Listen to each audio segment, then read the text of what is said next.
Comencemos no con el pasado, sino con tiempos recientes. Imaginen esto, un retrato oficial, una mirada majestuosa y sobre la cabeza de su majestad, la reina Isabel II, una de las joyas más reconocibles de la corona británica. Se trata de una diadema de diamantes con forma de 15 aros unidos, a veces adornada con perlas colgantes o, aún más intrigante, con grandes gotas de esmeralda. Se llama la tiara Vladimirska, y en este nombre yace la clave de una historia increíble, casi de película. La tiara Vladimirska no es simplemente una pieza de joyería del Palacio de Buckingham, es un testigo silencioso pero elocuente de 2 siglos, de 2 imperios y de una huida inimaginable y arriesgada. ¿Cómo logró este tesoro, creado en Rusia para una gran duquesa, sobrevivir a los torbellinos de la Revolución y terminar en la colección de los reyes ingleses? La respuesta se encuentra en la atmósfera de lujo extremo y locura romántica que reinaba en San Petersburgo en la segunda mitad del siglo XIX. Para entender el valor y la importancia de esta joya, debemos sumergirnos en un mundo donde el dinero y las piedras preciosas no solo eran medios, sino instrumentos de influencia y demostración de estatus. Estamos en 1874. El heredero de una de las familias más poderosas de Europa, el gran duque Vladimir Alexandrovich, hijo del emperador Alejandro II y tío influyente del futuro zar Nicolás II, se prepara para casarse. Su elegida es la princesa alemana María, destinada a convertirse en una de las figuras más brillantes y elegantes de la corte rusa, conocida como María Pavlovna. Fue para ella que el gran duque hizo un encargo digno de su rango, dirigiéndose a una de las firmas de joyería más importantes del imperio y proveedor de la corte, Bolin. El costo del pedido dejó atónitos incluso a los Romanov más experimentados, 48.200 rublos. Para la época era una suma astronómica, que hablaba no solo de amor ilimitado, sino también del estatus que la duquesa debía ocupar en la capital. No era solo un regalo, era una declaración pública del esplendor y la riqueza de la casa Romanov. La firma Bolin cumplió el pedido en el estilo neoclásico predominante en ese momento. La tiara consistía en 15 grandes óvalos de diamante. Cada óvalo, tallado a la perfección, estaba montado en un delicado engaste de oro, y los óvalos se conectaban entre sí con guirnaldas de piedras más pequeñas y brillantes. Pero el verdadero genio del diseño no residía en la cantidad o tamaño de las piedras, sino en su mecánica. Era una auténtica joya de ingeniería, no un simple adorno estático. Cada eslabón, cada óvalo de diamante estaba fijado con una bisagra, un diminuto mecanismo de joyería que hacía que la tiara fuera increíblemente flexible. Gracias a esta flexibilidad revolucionaria, la tiara no solo reposaba sobre la cabeza, seguía perfectamente los contornos de cualquier peinado, cualquier movimiento. Creaba la impresión de que la luz y los diamantes no eran estáticos, sino que bailaban junto con la gran duquesa, reflejando su vitalidad y carisma. María Pavlovna, convertida en una de las mujeres más influyentes de la corte, lucía esta obra maestra como símbolo de su impecable gusto y poder ilimitado. La tiara, creada con tal atención al detalle y fe en la eternidad, parecía destinada a permanecer para siempre en San Petersburgo, heredada de duquesa en duquesa. Representaba la edad de oro del arte joyero ruso y la estabilidad de la dinastía. Pero esa edad de oro estaba condenada. Los elegantes bailes y el brillo de diamantes del Palacio Vladimir fueron solo el último decorado antes de la tormenta que se avecinaba. Muy pronto, la tiara no solo cambiaría de dueña, sino de continente, escapando milagrosamente del destino trágico que alcanzó gran parte del patrimonio imperial. La gran duquesa María Pavlovna era una mujer que, hasta el último momento, encarnaba no solo el lujo, sino la seguridad absoluta del poder autocrático. La llamaban la reina de San Petersburgo y Mission, resaltando su influencia y primacía tácita entre la aristocracia. Con un instinto increíble para la moda, no solo dictaba tendencias, sino que se convirtió en el centro de una corte imperial alternativa. Su mansión, el Palacio Vladimir, en la ribera del palacio, se convirtió en el epicentro de la élite, donde se celebraban las recepciones y bailes más refinados. En ese mundo, donde los festejos eran interminables, la tiara Vladimirska era el accesorio perfecto que resaltaba su estatus y elegancia, bailando con cada uno de sus movimientos. Sin embargo, mientras la tiara brillaba en los salones, la realidad cambiaba rápidamente a su alrededor. Nubes políticas se acumulaban sobre el Imperio ruso. Para 1917, la nación estaba sumida en el caos. Para entonces María Pavlovna ya había sufrido una gran pérdida personal, y siendo una de las últimas figuras de la vieja guardia, se negaba a reconocer la magnitud del desorden, demostrando una voluntad inquebrantable. Cuando la capital cayó bajo el control del movimiento revolucionario y la posición de la dinastía se volvió crítica, la duquesa comprendió que debía salvar su vida. En el otoño de aquel año crucial, logró abandonar Petrogrado y dirigirse al sur, hacia Kislovodsk. Fue un viaje apresurado y forzado que no permitía llevar todas sus pertenencias. Tomando una decisión increíblemente difícil y arriesgada, reunió todas sus innumerables joyas, incluyendo la reluciente tiara Vladimirskaya, y las escondió cuidadosamente en sus aposentos del Palacio Vladimir. Conocía un escondite que esperaba protegiera sus tesoros hasta tiempos mejores. Pronto, el palacio fue ocupado y sellado por el nuevo poder. Las joyas, ocultas en lugares secretos, quedaron bajo llave. Su destino parecía sellado, serían encontradas, confiscadas y probablemente enviadas a subastas en Occidente, como ocurrió con gran parte del patrimonio joyero de los Romanov. Toda la historia encerrada en diamantes y oro estaba al borde de desaparecer. Pero justo en ese momento crítico, cuando casi no quedaba esperanza, entra en escena un personaje inesperado, un hombre no emparentado con la dinastía, pero movido por la lealtad, la amistad y la disposición al sacrificio. Aparece la figura que debía desafiar el caos revolucionario y convertirse en el ángel guardián de esta obra maestra rusa. Su nombre era Albert Stopford, diplomático británico de profesión y anticuario por vocación. Era un amigo antiguo y fiel de la gran duquesa María Pavlovna. Su presencia en Petrogrado, pese al descontrol absoluto, se convirtió en la única esperanza de salvación. Para cumplir su misión, Stopford no solo necesitaba valentía, sino increíble astucia, pues cada paso podía ser el último. Por sacar patrimonio nacional del país, enfrentaba un castigo seguro y severo. El plan que ejecutó merecía una novela de espías. Stopford no podía simplemente entrar en los aposentos sellados por los bolcheviques.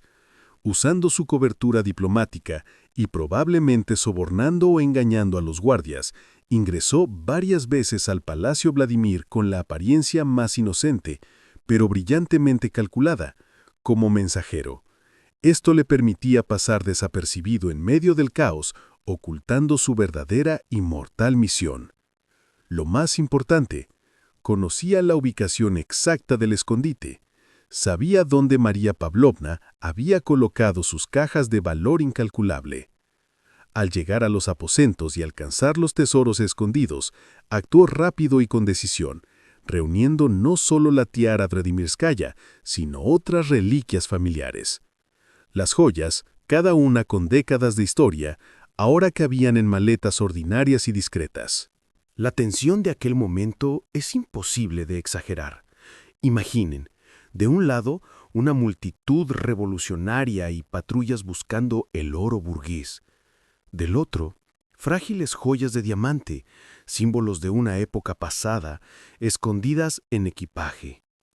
Stopford logró sacar ese valioso cargamento del palacio y, usando sus contactos y canales diplomáticos, organizó su traslado desde un país en guerra, el destino, Occidente, hacia el relativamente seguro Londres, donde los tesoros esperarían a su legítima dueña. Gracias a esta operación Mensajero, Los tesoros de María Pavlovna, incluyendo la tiara, fueron salvados, mientras que gran parte del patrimonio joyero de los Románov luego fue vendido en subastas internacionales por los soviéticos. La tiara Vladimirska evitó ese triste destino. Así, la obra maestra creada para la casa rusa inició su viaje ilegal, pero afortunado, hacia Occidente, rumbo a una nueva y sorprendente vida. Pronto la gran duquesa misma lo seguiría para reunirse con su legado ya en el exilio. El rescate de la tiara fue solo el primer acto del drama. El segundo acto fue la reunión de la dueña con su tesoro. Gracias a Albert Stotford, las maletas con la valiosa carga llegaron sanas y salvas a Londres. Fue una victoria silenciosa en la guerra contra el caos, asegurando que al menos parte de la belleza y la historia de la corte imperial sobreviviera al derrumbe. Mientras tanto, María Pavlovna finalmente pudo abandonar Rusia, atravesando el sur y dirigiéndose a Europa. Estaba en el exilio, en un entorno de incertidumbre y pérdida, pero al menos segura. Fue precisamente en el exilio, en 1920, cuando se realizó el encuentro por el que Stotford arriesgó su vida. La duquesa recuperó sus joyas. Este encuentro no fue triunfal como los bailes en San Petersburgo, más bien fue un momento amargo pero crucial, simbolizando el fin de una gran época. La tiara Vladimirska, de nuevo en manos de su dueña, se convirtió no solo en un adorno, sino en la materialización de toda su vida pasada y en su único capital inmutable. La tiara, junto con las demás joyas de María Pavlovna, fue salvada de la destrucción o la venta descontrolada por los bolcheviques. Esto diferenciaba radicalmente su destino del fondo de diamantes y otros tesoros confiscados que fueron vendidos al extranjero sin registro adecuado y a menudo por precios bajos. La tiara, creada para la grandeza rusa, ahora irradiaba esperanza en el exilio. Desafortunadamente, la reunión fue breve. Ese mismo 1920, la gran duquesa María Pavlovna terminó su camino de vida. Con su partida se cerró el último hilo directo que conectaba la tiara con su creadora y la corte de San Petersburgo. La herencia pasó a sus hijos, dispersos por Europa y enfrentando las dificultades financieras de la vida de emigrantes. Según su testamento, las joyas pasaron a sus hijos. La tiara Vladimirska fue para su única hija, la princesa Elena Vladimirovna. La nueva generación de los Románov, sin riqueza ni tierras, enfrentó la dura realidad del Occidente. Ahora, la tiara debía ser más que un símbolo. Debía convertirse en un activo capaz de asegurar la supervivencia. El paso de la tiara a la princesa Elena Vladimirovna marcó el inicio de la etapa más triste de su historia. Si María Pavlovna la usaba como signo de poder ilimitado, su hija heredó un peso y, finalmente, un medio de subsistencia. En Occidente, pese a su origen aristocrático, los inmigrantes rusos enfrentaron inseguridad financiera. Los títulos nobiliarios no pagaban cuentas. Elena Vladimirovna, como muchos de su familia, se encontró necesitada, obligada a adaptarse a una vida mucho más modesta. En esta nueva realidad, donde las reliquias familiares dejaron de ser solo joyas y se convirtieron en activos líquidos, llegó el momento de tomar una decisión difícil. Mantener la tiara, la más famosa de las joyas de su madre, habría sido un acto de lealtad al pasado, pero venderla aseguraba el futuro. Para la princesa Elena Vladimirovna, fue sin duda una de las decisiones más difíciles. Separarse de una joya querida que recordaba la grandeza pasada y a su madre. Así, en 1921, apenas un año después de la partida de su madre, la reliquia de la casa Románov fue puesta a la venta. La compradora no fue una particular, sino la representante de otra casa monárquica igual de influyente, la reina María de Teck, esposa del rey británico Jorge V. El monto de la transacción fue de 28.000 libras esterlinas. Este cambio marcó la separación definitiva de la tiara de su historia rusa y su entrada a una nueva dinastía real. Salvada de los revolucionarios, no pudo evitar convertirse en un bien comercial. Con la venta, la tiara pasó de propiedad privada a la colección oficial del Palacio del Reino Unido.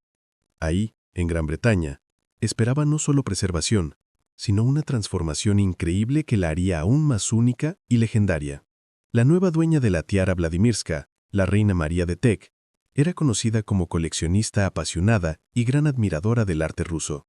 No compró la tiara como mero artefacto histórico, le dio un segundo nacimiento, asegurándole un lugar en una de las colecciones más prestigiosas del mundo y preparándola para una larga nueva vida. Por encargo de la reina María, los joyeros de la famosa firma londinense Gerard modificaron la obra maestra rusa. Aunque se conservó la estructura flexible original de Bolín, la reina María añadió una característica clave que hizo la tiara realmente versátil: la multifuncionalidad. Inicialmente, la tiara se usaba con 15 grandes perlas naturales en forma de lágrima, que se movían suavemente dentro de los óvalos de diamante, pero la reina María decidió ampliar esta función. Mandó fabricar soportes removibles para que las perlas pudieran reemplazarse por otras piedras preciosas. Así surgieron las famosas gotas de esmeralda, probablemente de su propia colección, que podían colgarse dentro de los mismos aros de diamante. Además, la tiara ahora podía llevarse en una tercera versión, completamente de diamantes, sin colgantes alguno. Esta capacidad de transformación convirtió a la tiara Vladimirska en una de las piezas más prácticas, queridas y usadas de la colección real británica. De la reina María, fallecida en 1953, la tiara pasó a su nuera y luego a su nieta, la reina Isabel II. Para Isabel II, que ascendió al trono ese mismo año, la tiara no fue solo un adorno, sino uno de los símbolos más reconocibles de su reinado, representando continuidad y firmeza de la monarquía. La lució innumerables veces, en recepciones oficiales, banquetes y retratos, mostrando al mundo las versiones de perla, esmeralda o diamante.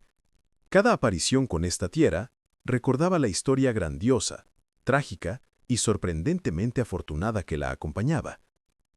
Así, esta tiara Vladimirska es mucho más que un marco para piedras preciosas. Es un puente materializado en el tiempo que une el esplendor del arte ruso con las tradiciones de la corona inglesa, un recordatorio dramático del colapso de una gran dinastía y la sorprendente supervivencia de otra. Completó su increíble viaje, comenzado en el lujoso Palacio Vladimir en San Petersburgo, atravesando el miedo y el riesgo de la revolución, para finalmente establecerse en la luz del Palacio de Buckingham, convirtiéndose en uno de los tesoros históricos y espléndidos más significativos del mundo. Y así, la historia terminó, pero no se agotaron las preguntas principales. Cuando la tiara Vladimirska llegó al Palacio de Buckingham, su preservación estaba garantizada, digna de su origen. Sin embargo, en este desenlace perfecto para la corona occidental, se esconde una profunda ironía histórica. Durante todo este drama vertiginoso, el miedo principal era uno: que el tesoro fuera vendido y dispersado. La tiara escapó al destino trágico de la mayoría de las joyas de la casa Romanov, que fueron subastadas para llenar las arcas del Estado. Fue salvada por un amigo leal y trasladada en secreto. Se puede considerar un rescate un acto que llevó al cambio de dueño por dinero, aunque en condiciones más favorables y civilizadas. No es sorprendente que un diplomático actuando en interés de un amigo haya contribuido inadvertidamente a que la reliquia fuera finalmente vendida en su propio país. Y, finalmente, la cuestión del derecho. Hasta nuestros días, algunas joyas sacadas en secreto en aquellos años siguen siendo objeto de disputas. La tiara, técnicamente exportada clandestinamente y no regalada ni comprada al Estado, siempre ha llevado esta huella polémica. La tiara guarda respuestas a estas preguntas en sus óvalos de diamante, pero quizá la conclusión más importante es que, en la gran historia, no hay héroes ni villanos simples. Solo existe una serie de decisiones inevitables que determinaron dónde hoy brilla una de las piezas joyeras más dramáticas del mundo. La historia cobra vida cuando se habla de ella. Sigan atentos, lo que viene es algo de lo que casi nunca se habla.